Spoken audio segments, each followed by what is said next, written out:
भारत देश एक ऐसा देश है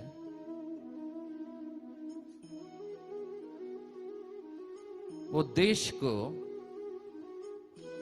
सिर्फ देश की दृष्टि से जाना नहीं जाता, एक सुसंस्कृत राष्ट्र कहने का जो परिपूर्ण जो श्रेय जाता है वो भारत देश को जाता है। क्योंकि यहां जो हम संस्कृति देखते हैं,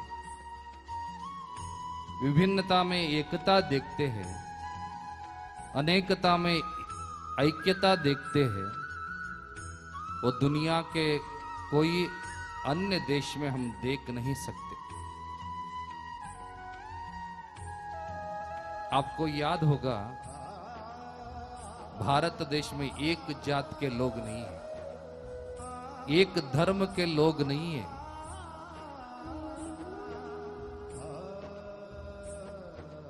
जितना भी लोग हैं, संस्कृति विभिन्न हो, धर्म विभिन्न हो, फिर भी देश की दृष्टि से एक होकर करके भ्रातृत्व भाव से जीते आया है, वो देश है भारत देश। उस देश का नाम में ही वो ताकत दिखता है। आप सभी लोग सोचते होंगे भारत देश कहलाए तो वो नाम भरत राजा से आया है, ऐसे सोचे होंगे। भारत संस्कृत में उस शब्द का अर्थ ऐसे कहा गया है, भारत। भा इसका मतलब है ज्ञान, रत इसका मतलब है जिसको उस ज्ञान में आसक्ति है, रत है, वो विद्या में अध्ययन और आसक्ति जिसको है उसको रत बोलते हैं। इसका मतलब ये है भारत के हर प्रत्येक व्यक्ति ज्ञानी कहलाता है, वो भारत देश का विशेषता है। इतना ही नहीं, पूरे दुनिया को तत्वज्ञान का, धर्म का, मोक्ष का जो ज्ञान प्राप्त किया हुआ देश भी भारत देश है। इसलिए इस संस्कृति को, इस परंपरा को पूरे दुनिया के लोग प्यार करते। ऐसे कौन से धर्म में एक कहा गया है? हिंदू संस्कृति में कहा गया है, आप सभी लोगों का पहला देवता कौन है? मातृ देवो भव। जन्म दिया हुआ मां ही आप सभी लोगों का पहला देवता है। दूसरा, पितृ देवो भव, आचार्य देवो भव। इतना ही नहीं, अतिथि देवो भव। कोई पहचान नहीं, परिचय नहीं, ऐसे व्यक्ति आया तो भी उस व्यक्ति को देव की दृष्टि से देखने वाला संस्कृति वो भारत देश में है। ऐसे जो संस्कारों को उपदेश करने का जो शास्त्र है, धर्म है, वो दुनिया में कोई अन्य धर्म में हम देख नहीं सकते। वो सिर्फ और सिर्फ हिंदू धर्म में, भारतीय संस्कृति में, हमारा देश में हम देख सकते हैं। पंडित जवाहरलाल नेहरू जब प्रधानमंत्री थे, तभी एक विदेश को प्रवास जाते। दूसरा देश का प्रधानमंत्री आया तो स्वागत का भरपूर व्यवस्था होता है। उस देश के लोगों ने सोचा नेहरू जी को क्या क्या पसंद है, कौन सी चीज उनको प्यार है। वो सभी अध्ययन करने के बाद वो लोगों ने ये नतीजे पर पहुंचा, पंडित जवाहरलाल नेहरू को दो चीजें पसंद है, बहुत प्यार है। एक बच्चे लोग, इसलिए उनका जन्मदिन को बच्चों का दिन ऐसे मनाया जाता है, वो नवंबर 14। दूसरा गुलाब के फूल, आखिरी सांस तक उनका सीने के जो जेब की कोट की जेब था ना, उसके ऊपर हमेशा वो गुलाब रहा करता था। एक 8-9 साल की बच्ची को तैयार किया, उसको ट्रेनिंग दिया गया। नेहरू जी आते ही तुमको उनके पास जाना है, गुलाब का फूल उनके हाथ में दे करके तुम्हें एक वचन बोलना है, नेहरू जी आपको हमारे देश में स्वागत है, हम आपको और आपके देशवासियों को बहुत प्यार करते हैं, ये वचन तुम्हें बोलना होगा। ऐसे ट्रेनिंग दिया गया। नेहरू जी आए, वो बच्ची नेहरू जी के पास गई, बहुत प्यारी बच्ची थी। नेहरू जी को वो बच्ची को देखते ही बहुत खुशी प्रसन्नता प्राप्त हुआ। वो बच्ची गुलाब के फूल दे करके जैसे ट्रेनिंग दिया गया था वैसे ही वो वचन बोली, नेहरू जी हमारे देश में आपको स्वागत है, आपको और आपकी देश को हम बहुत प्यार करते हैं, ऐसे बोल के वो गुलाब के फूल दिया। नेहरू जी ने अत्यंत प्रसन्नता होकर के वो फूल लिया, वो बच्ची को पास बुलाया। वो बच्ची जो वचन कही थी, वो वचन को सुनते ही नेहरू जी ने वापस वो बच्ची को प्रश्न किया, गुलाब की फूल दिया ये मुझे पसंद है, जो स्वागत बोली वो भी पसंद है, साथ में ये जो वचन बोली ना तुमने, मेरे को और मेरे देश को प्यार करते हैं हमारे लोग, ऐसे क्यों बोली? ऐसे बच्चे को प्रश्न करता है नेहरू जी। जो आजू बाजू वाले लोग, उस देश के जो गण्यमान्य लोग आकर आतंकित हो गए। तरबियत कितना दिया गया था? सिर्फ एक वचन बोलने का तरबियत दिया था।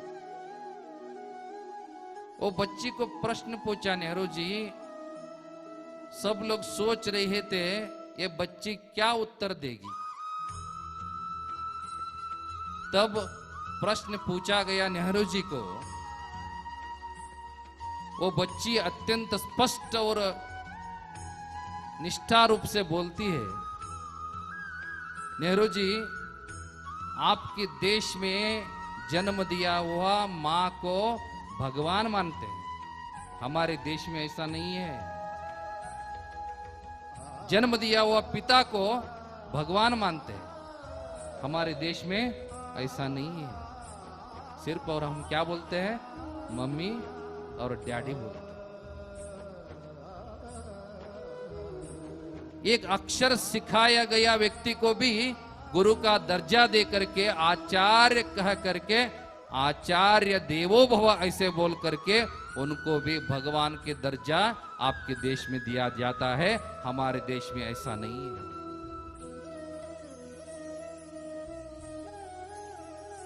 जन्म दिया हुआ धरती को भी भगवान मानते हैं आप।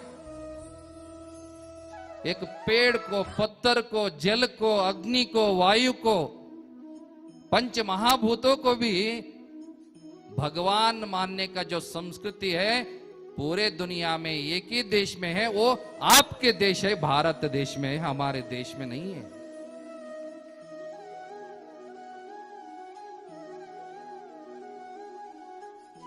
तो आगे कहती है, हमारे देश में मेरे पापा मम्मा बोला करते हैं हमेशा अक्सर, शादियां तो हमारे देश में अग्रीमेंट जैसा हुआ करता है, मगर भारत देश में शादी पवित्र रिश्ता मानता है, पवित्र बंधन मानता है। पूरे सांस, आखिरी सांस तक एक दूसरे के साथ पति पत्नी रहा हुआ एक ही देश है, वो जीने का एक ही देश है, वो भारत देश है। ऐसे संस्कार दुनिया के कोई अन्य देश में नहीं है।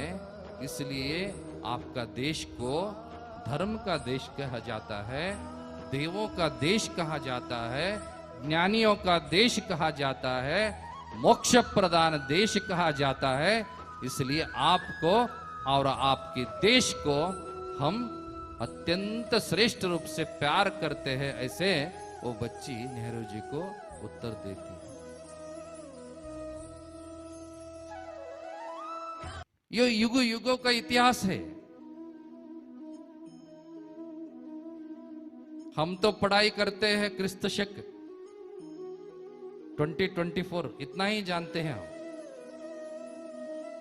मगर हमारा संस्कृति जो है, जैसे बेलंकीकर महाराज बोले, शिव संस्कृति है, अत्यंत श्रेष्ठ संस्कृति है। आप सभी लोगों को अवश्य जानना चाहिए। बेलंकीकर महाराज बोले, अपना मोबाइल के व्हाट्सएप पर आया हुआ एक कविता भी उन्होंने पढ़ा।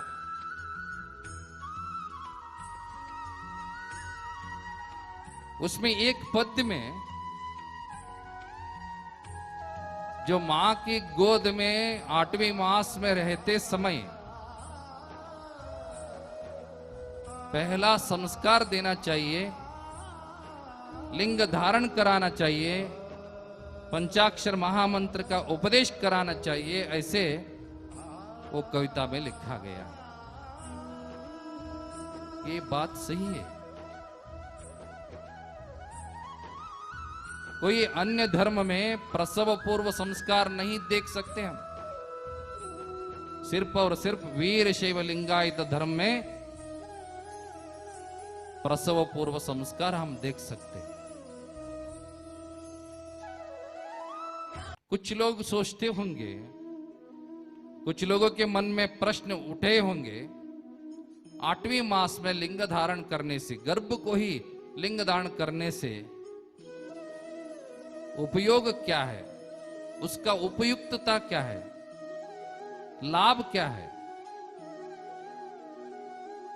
आजकल तो विज्ञान अत्यंत श्रेष्ठ रूप से अपना काम करते हुए संशोधन में कहा गया है,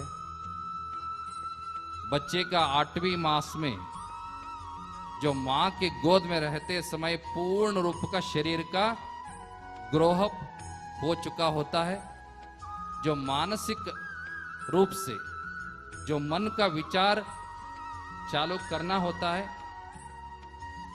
इसलिए जो 8वें मास में जो सोच, जो आशीर्वाद उनके ऊपर हम डालते हैं, वही सोच आगे हमें फल मिलता है। इसे संशोधन में भी वो फल प्राप्त हुआ है।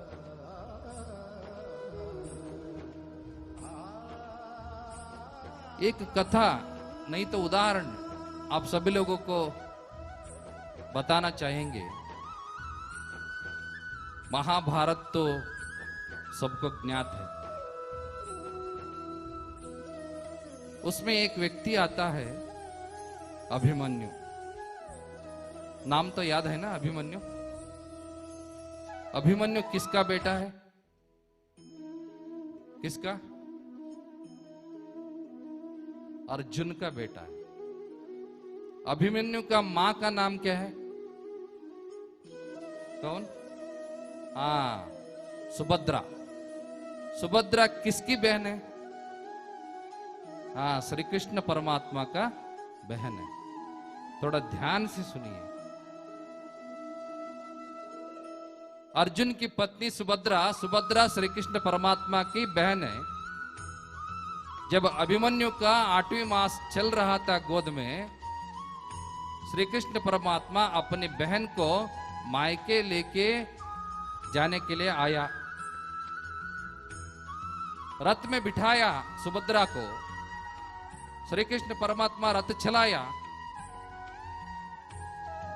रास्ते में चलते आते वक्त सुभद्रा को जो प्रयाण का बेसर न होना चाहिए, ऐसे सोच करके श्री कृष्ण परमात्मा चक्र व्यूह का कथा सुभद्रा को सुनाने लगा। चक्र व्यूह अत्यंत श्रेष्ठ युद्ध का एक व्यूह है। उसमें एक व्यक्ति प्रवेश किया तो वापस जिंदा नहीं आ सकता। 1,21,000 सैनिकों से जो व्यूह किया हुआ एक रचना है वो चक्रव्यूह। उसमें पदाति दल भी आता है, कत्ती दल भी आता है, बर्ची दल भी आता है, गज दल भी आता है, अश्व दल भी आता है। 1,21,000। वो चक्रव्यूह को भेद करने का मतलब प्रवेश करके वापस आने का जो ज्ञान है वो सिर्फ 2 लोगों को पता था। एक परमात्मा श्री कृष्णा को और एक उसका शिष्य है वो अर्जुन, मध्यम पांडव कहलाता है, वो अर्जुन को पता था। थोड़ा पीछे आना है। रथ में सुभद्रा को वो चक्रव्यूह को कैसे प्रवेश करना है, कैसे भेद करना है, कैसे शत्रु लोगों को मारना है, ऐसे वो विद्या ज्ञान सुभद्रा को एक उपदेश के रूप से श्री कृष्ण परमात्मा कहते आया, कहते आया, कहते आया। जो भी लोग कथा सुनाते हैं ना, आगे बैठने वाले लोग हाँ तो बोलना चाहिए, नहीं तो हूं तो बोलना चाहिए, नहीं तो कथा आगे नहीं जाएगा। सही है ना? सुभद्रा हाँ बोलने जा रही थी, कथा ऐसे ही आगे चल रहा था। तब तक कथा चला जब तक आधा कथा प्रवेश किया, आगे गया, सीधा मध्य में आकर रुका। तब श्री कृष्ण परमात्मा को जो हाँ शब्द आवाज आता था ना, उसमें थोड़ा शब्द में भेद उनको ग्रहण हुआ। मतलब सुभद्रा का शब्द नहीं लगा।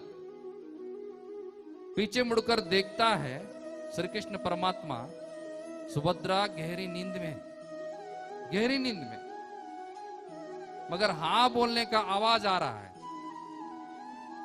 वो आवाज किसका? जो सुभद्रा की गोद में था ना, अभिमन्यु का था। कथा रुक गया। मध्य प्रवेश करने तक आधा कथा तक हुआ, बाद में रुक गया। आगे क्या होगा? महाभारत का युद्ध 18 दिन चला। जो 16वें दिन में अश्वत्थामा, द्रोणाचार्य सब लोग एक शपथ करता है, आज एक पांडव का संहार होना है। ऐसे व्यूह रचन करता है, वही व्यूह चक्रव्यूह। देखिए, थोड़ा सोचिए, ये जो व्यूह हुआ, ये जो कथा हुआ, अभिमन्यु का 21 साल हुआ था तब। कितना साल हुआ था? 21। तब पांडव लोगों का युद्ध का नेतृत्व करने वाले लोग कोई भी नहीं उपस्थित था। धर्मराज नहीं था, अर्जुन नहीं था, भीम नहीं था, नकुल सहदेव नहीं था। सब लोग चिंतित थे, आज युद्ध का नेतृत्व कौन करेगा। सब लोग चिंतित होकर के बैठे हैं। तब एक व्यक्ति आगे आकर बोलता है, आज मैं युद्ध का नेतृत्व करूंगा, चक्रव्यूह को प्रवेश करूंगा। चक्रव्यूह का विद्या प्रवेश करने का जो ज्ञान है वो मुझे पता है।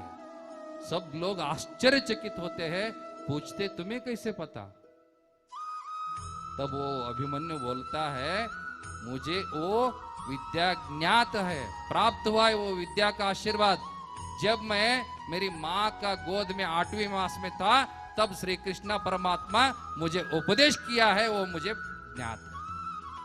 सोचिए, ये महाभारत का कथा है, मगर हमारी जो महाभारत का कथा कब हुआ, कौन सी युग में हुआ? द्वापर युग में हुआ।